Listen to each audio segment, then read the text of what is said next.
What's up, geeks? Look, I know I've been away for a couple of weeks. I needed to get some stuff straight for myself, but I have been called back because I have been inspired by a different video that I saw that said that horror is in the same boat as the superhero franchises, where there's a fatigue around the genre. And look, horror is tied into fear, right? That's the whole idea of horror. It's supposed to get you immersed in the moment, right? It's supposed to capitalize on the things that you find truly terrifying, right? It's supposed to make you feel something, right? You're talking about carnal human traits. How does one get fatigue around a genre tied into the fundamentals of how a person operates? Now, look, I understand that it has more to do with the stories that are being told, and that is exactly the point of this video. Some horror franchises don't just refuse to die, they've actually turned their own immortality into the scariest thing about them. And unfortunately, we're not talking about scary in a fun, unsettling, sleep with the lights on kind of way. I mean, exhausting and corporate, familiar to the point of numbness. Because at a certain point, a horror franchise doesn't feel like a story anymore. It feels like a routine, a cycle that repeats every few years with a slightly different coat of paint. Few new actors, right? Same promise, whispered into our ears. This time, it might be different. And it almost never is. Now, this isn't about disrespecting the classics or trying to take a dump on all of the work that's being done by talented filmmakers in the modern day and say, oh, everything before was great, everything today sucks. And I think that's half the problem. I think that exact mindset is half the problem of why we are where we're at with the horror genre. Look, I'll be the first one to say there's a problem. Now, fatigue, I don't think that's the problem. I think the shared common ground of the horror world right now and the superhero world is that both are craving new stories. They're craving something new and different to capture what makes them truly special, not just take what's already been established and keep sequelizing it over and over and over again. The reason why there are certain franchises that need to end is because they've already won. They already did the thing that they set out to do. The problem is that Hollywood refuses to let success become final. And horror, arguably more than any other genre currently, maybe the superhero genre, suffers when it can't let go. Now, let's start with a franchise that isn't technically horror, but as many of us would testify to, is at bare minimum horror adjacent, and it's Predator. The original film is basically perfect at exactly what it wants to be. A group of hypermasculine, invincible action heroes slowly realizing that none of their muscles, strength, weapons, or bravado matters. They have hit the saw blade. It is a slasher movie set in a jungle, distinguished as an action blockbuster. The alien works because we don't understand it. We learn alongside the characters in real time. There are no extensive lore dumps. There are no backstory establishing monologues. Just fear, it's confusion, and it's escalation. And crucially, it ends. No sequel bait, no wider universe to hint towards. You could stop there and it would stand alone forever. Now, sequels aren't inherently a problem. Predator 2 at least understands that you can't just repeat the jungle again. So it shifts to the urban jungle. New environment, new energy, a little more information without turning the Predator into a Wikipedia page. You see the ship, you see the trophies, and that's enough. But eventually, the franchise falls into the same trap every long running series does. It starts answering questions that nobody needed answering. What planet are they from? How many subspecies are there? What's their culture like? What is life from their point of view? Can we make them sympathetic? Can we make them funny? Can we make them relatable? And that's when the monster stops being a monster. We've seen it over and over and over again over the decades. And in this case, once the Predator becomes a race with rules and hierarchies and crossover potential, the fear starts to drain out. You're no longer watching something unknowable hunt humans. You're no longer watching the mysterious apex predator. You're watching a brand figure out how to stay relevant. And at a certain point, if your big selling point is this one sets up the next one, then y'all, the hunt is already over. Which brings us neatly to the franchise that built its entire identity on self awareness.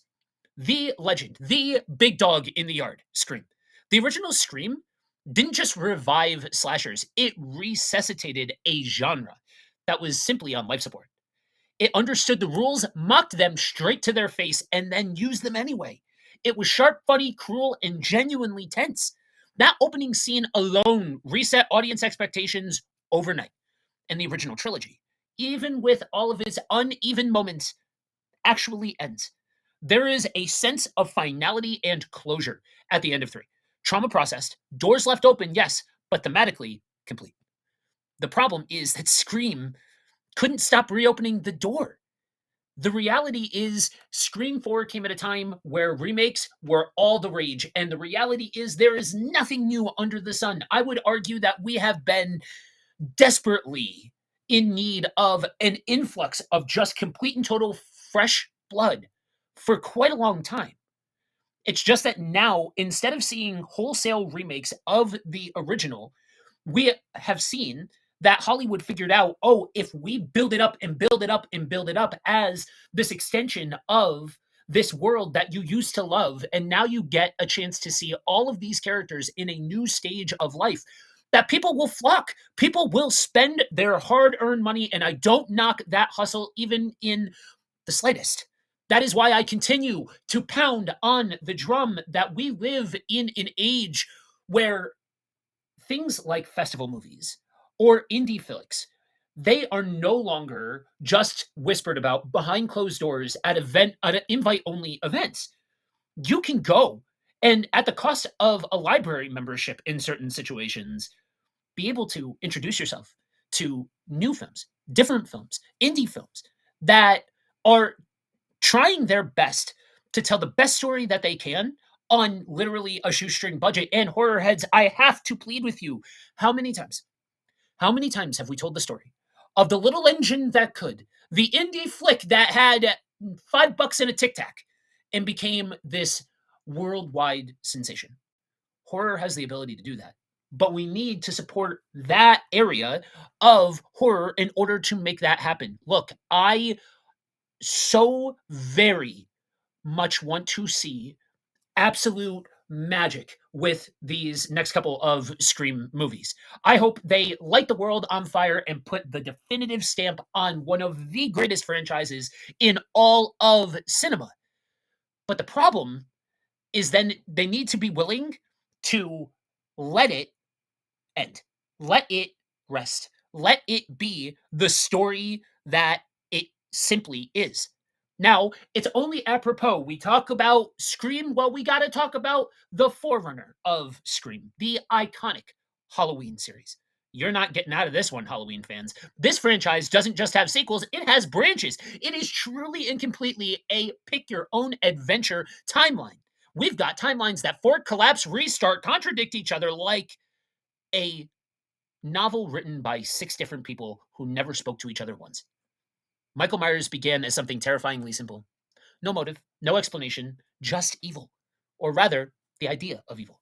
Walking calmly through suburbia. Now, I have said before, and I will say again, I am a proponent of making the sibling angle the main motivation and just tacking number 2 on and presenting it as part 1 and part 2, Jamie's horrible night, Laurie's horrible night, and calling it a day. But again, like Predator, this movie sits by itself in such a way that it it can live on by itself. It doesn't need the rest of the franchise. And when a franchise can't decide what its villain is, it's usually because it already exhausted what made the villain effective in the first place. The tragedy is that Halloween almost found its escape hatch. Season of the Witch was an attempt to turn the franchise into an anthology news story, same holiday. And again, the biggest sin of the time is that it had the name Halloween because it had no Michael Myers. And it has seen a decades later resurgence, but at the time it failed. Not because it was a bad idea, but because audiences weren't ready to let go. Now, again and again, the Halloween franchise has doubled down on Michael Myers is the star. And as long as we bring Michael back, people will come back to the theaters. Again, the last trilogy has its fans. And that's great. I thought Halloween 2018 was all in all not a bad movie by any means if you got rid of the stand-in for Loomis and you just made them brother and sister. Because otherwise, okay, so Lori got attacked, right? Lori gets attacked, and then all these years later, she's given up her entire life because she's hunting him. She's hoping he gets out. Okay, Doomsday Lori is fun. I'll be the first one to admit Doomsday Prepper Lori is fun. But just make it 1, 2, 2018. Make that a trilogy, and no notes. No notes. That would have been fantastic. Now, kills, I understand all my brothers and sisters in this wonderful fandom of horror. There are so many of you that count the quality in relation to the body count and the carnage that's left behind. And cool, aces. If that's your bag, if that's your thing, then own it and love it. And I hope that you receive all of the carnage that you're looking for out of your horror. But if we literally just have the snake turn around and bite itself in the tail and make Michael a parody of the parody of Michael, essentially turning him into Jason in a movie that didn't know the story that it wanted to tell. There were a lot of really interesting ideas, and I feel like that's true with all three of those movies, but at some point, it just feels like we're bringing the horse back out of the stall because there's more money to be made. It happened with Exorcist.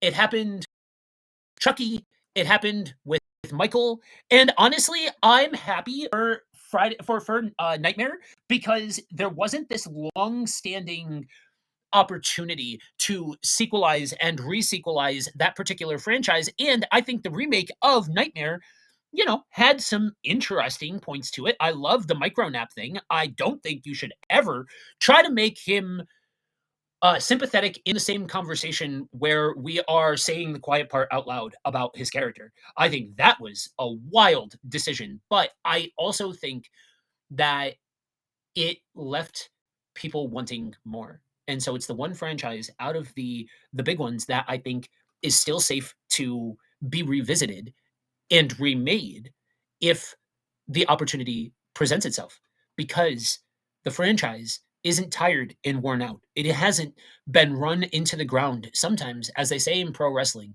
you got to go away and make them want to see you. Exorcist is one of those fascinating ones, right? Because Exorcist is a movie that many, many fans still to this day hold as one of the most terrifying horror movies that they have ever seen. The original Exorcist was lightning in a bottle. Cultural panic, religious terror, psychological horror, all wrapped up in craft work. And it didn't need sequels. It didn't want sequels. And yet here we are. A franchise oscillates wildly between embarrassment and brilliance. One sequel nearly kills it outright, and another quietly becomes one of the best horror sequels ever created. Then come the prequels, then come the remakes, then come the legacy sequels, all circling the same question: how can we make this happen again? But The Exorcist worked because it was a moment, a convergence of fear, faith, and filmmaking that can't be scheduled into a release calendar. When a franchise like this keeps coming back, it exposes the underlying issue with nostalgia driven horror. These stories weren't designed to be endless. They were designed to be impactful.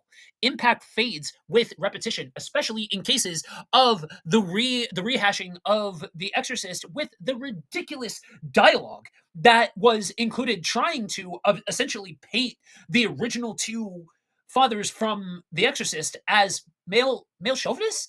Why? What is the actual point of any of that? And that's really, especially the folks that are getting their hands on these franchises and trying to elevate all of these different movies and ring out the subtle notes that are already present, right? They're already present in the work that has been already created.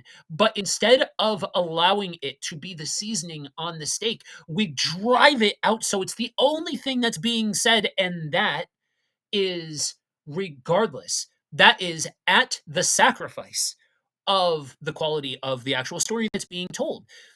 When it comes to the core argument here, is horror in a fatigue point? No, horror doesn't die when franchises end. Horror dies when franchises won't end, when there aren't new creators out there, when there aren't new filmmakers telling horrifying stories and bringing nightmares to life, when studios prioritize recognition over risk, when they mine the same characters instead of confronting new fears. The genre loses its edge. And the movies that are coming out that are getting heralded are also telling a congruent story with this situation of the legacy sequels. The safest thing in modern horror shouldn't be the monsters. It should be the business model. The irony is that the best modern horror successes didn't come from reviving old icons. They came from new ideas, new voices, and new anxieties that actually reflect the world that we're living in now. Ending a franchise isn't a failure, it's an act of respect. Let the classics remain the classics. Let's celebrate the movies that have come. Let them stand untouched instead of being stretched thin until they collapse under their own continuity. Because horror is supposed to evolve, it's supposed to surprise us, and it can't do that if it's forever looking behind its shoulder. So let these franchises rest, not because we hate them, but because we love what they've been, and let them inspire a whole new generation of nightmares. All right, y'all, more content to come. Until next time, peace.